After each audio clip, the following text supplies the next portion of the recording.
my first day back in McNutt since my trip to Moab. Husaberg's all rebuilt. It's looking all nice and shiny as usual. Now that it's got a new nickname from the boys in the United States, they called it the Post-Apocalypse Husaberg. Whatever, I guess it fits. Still a good bike though. So let's see how I can do in the rocks and roots and mud of British Columbia as opposed to the slippery slick rock of Moab, Utah. This trail is called Switchblade. It's one of the first main trails that we use to get up on the mountain, where I think almost 200 kilometers of the most amazing trails in the world exist.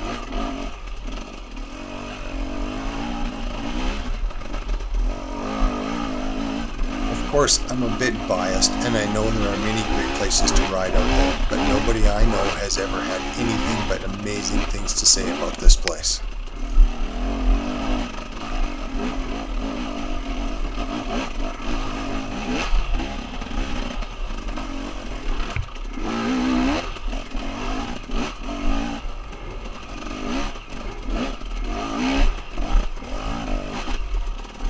Due to trail erosion in places, the trail masters up here have spent countless hours with what seems like never enough volunteers to build new trails, to bypass areas of concern, and rebuild old trails to maintain this amazing place. They work closely with conservation to keep this area open for all to enjoy.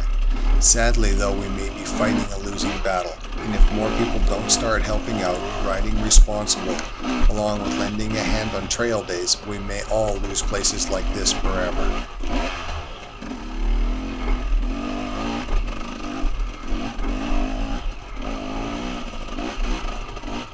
This is only a small section of this uphill grind, and when you're able to ride from the base trail called Sandman all the way to the top of Switchblade or Pristine in one non-stop blast, it's a great feeling.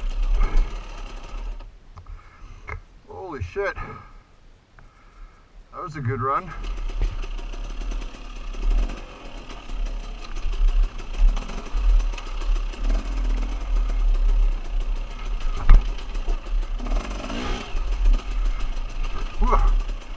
Boy, is that ever beat up.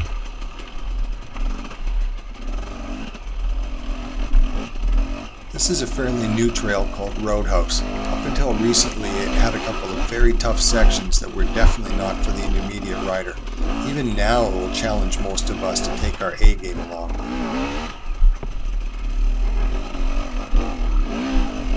Of course, it helps that today I have hero dirt, and I've managed to pick a day where I feel great, so these trails are very doable for me.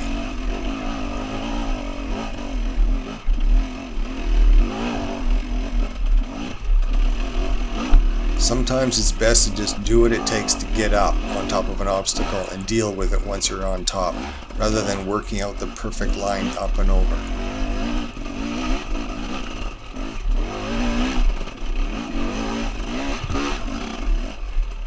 Well, that was easy. Holy shit.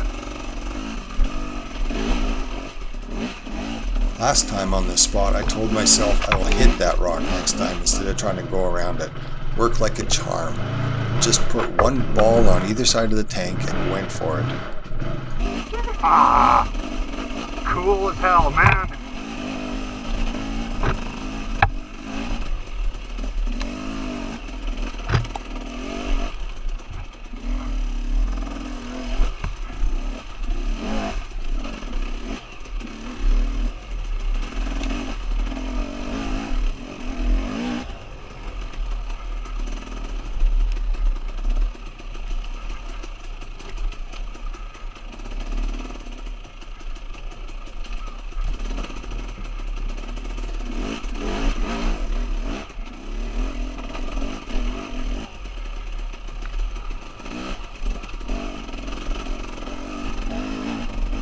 It wasn't that long ago that this trail and trails like it were extremely difficult for me.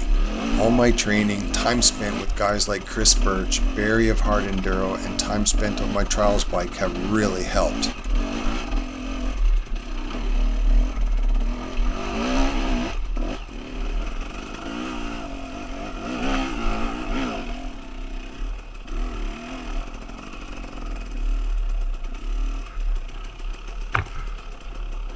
Here Chris Burt shows just how this rock face is done with technique, not momentum.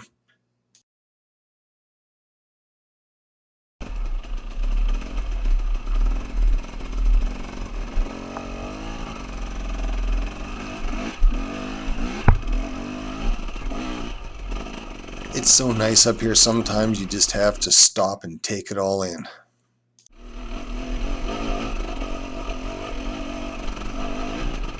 Here I should have been standing in a proper attack riding position over this and not riding like a lazy fool. Gone over this section with relative ease many times. Not gonna do it sitting down like this though.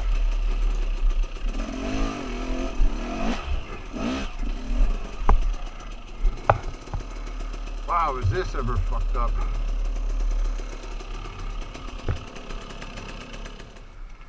What a mess.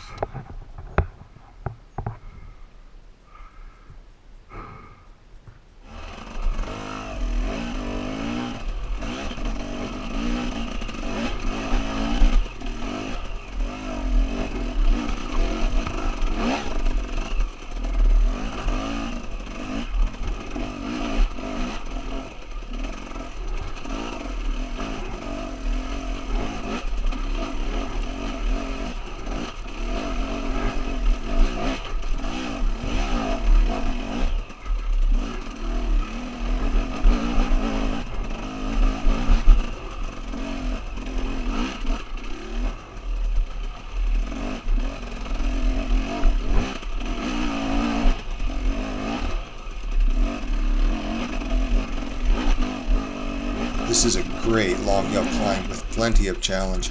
There seems to be no end of obstacles to throw you off your game.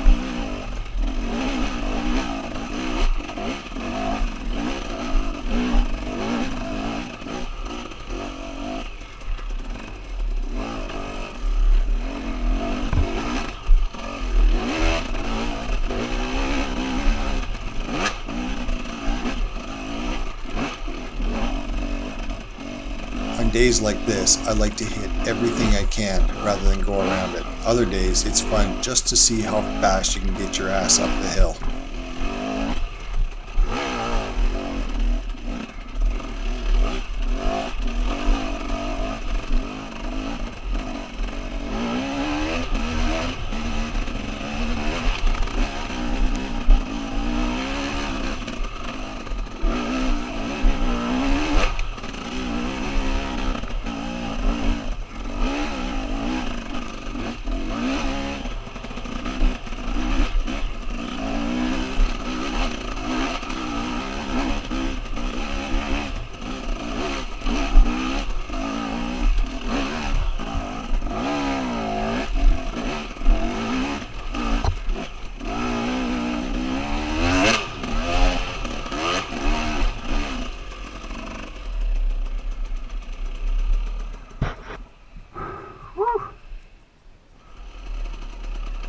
Oh yeah, I know this trail.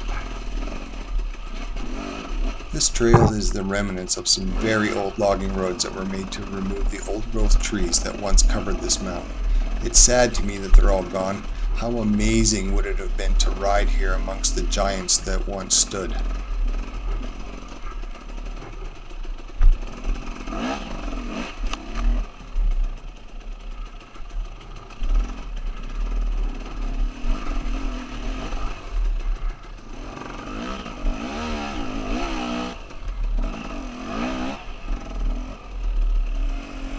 Riding alone like this with no pressure to lead or keep up gives me the opportunity to ride a bit slower and hit every rock and root that I can in an attempt to build technique.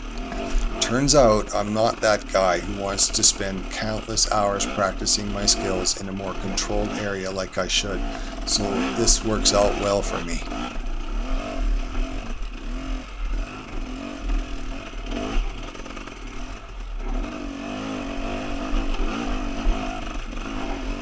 Well, it doesn't always work out that well, but I'm going to keep lying to myself that I don't need to practice. Almost.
Damn.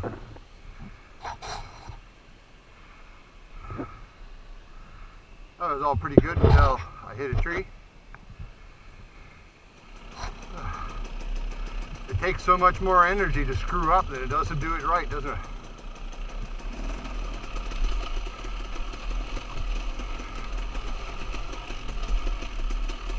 After riding Moab for all that time, my poor old bike knows that it's got more than 3 gears.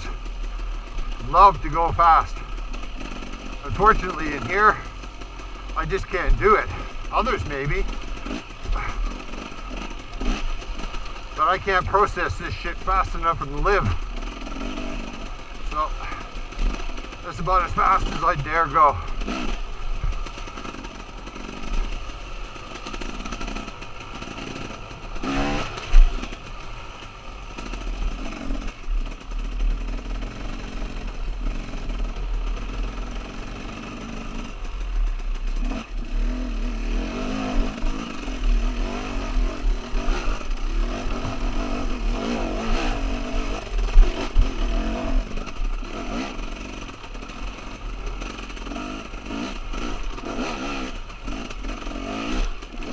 Sections of this mountain, like this trail, are nothing short of just plain gnarly. They are long and relentless, with one tough obstacle after another and no break in between. Ryan 187 has always been that one trail that will test your mettle, no matter how slow or fast you wish to ride it.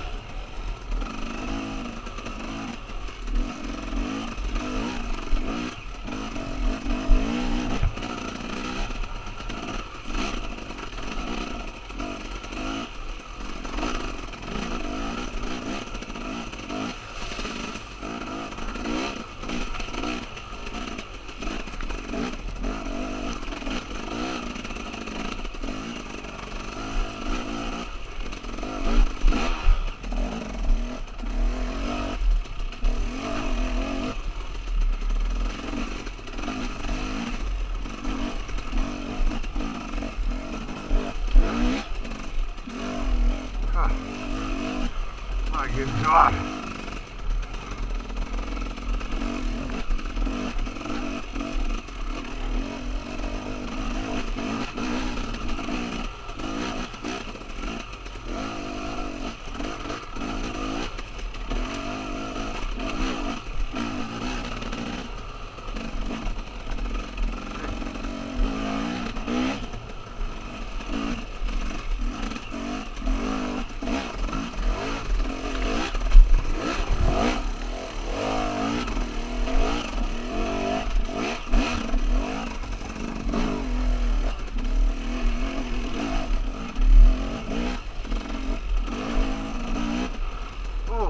Crap.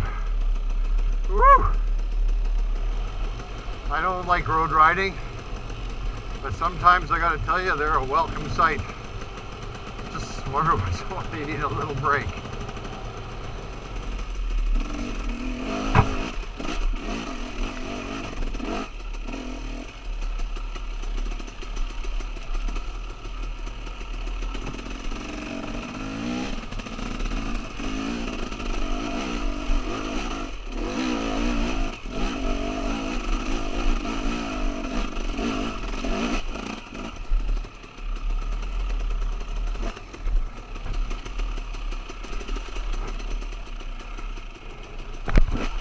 Whoa, that was fucking close.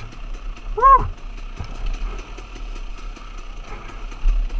Note to self, never touch the front brake on that rock ever again.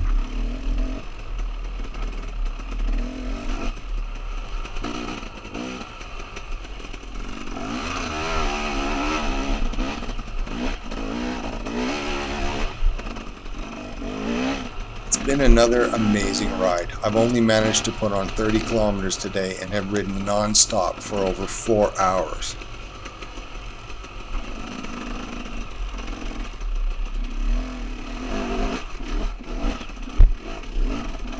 In a 4-hour period in Moab, I could do over 100 kilometers on some of their single track. I must admit though, I did miss getting out of third gear today. Hopefully in the future I can resist the draw of this place and get out a bit more.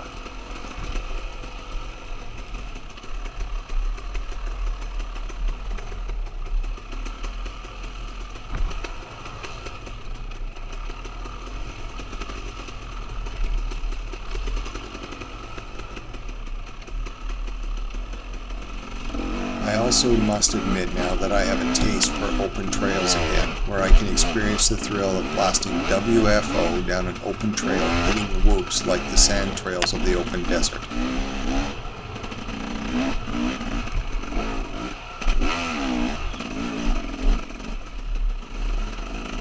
I will always come back here though, for as long as my body can take this relentless abuse.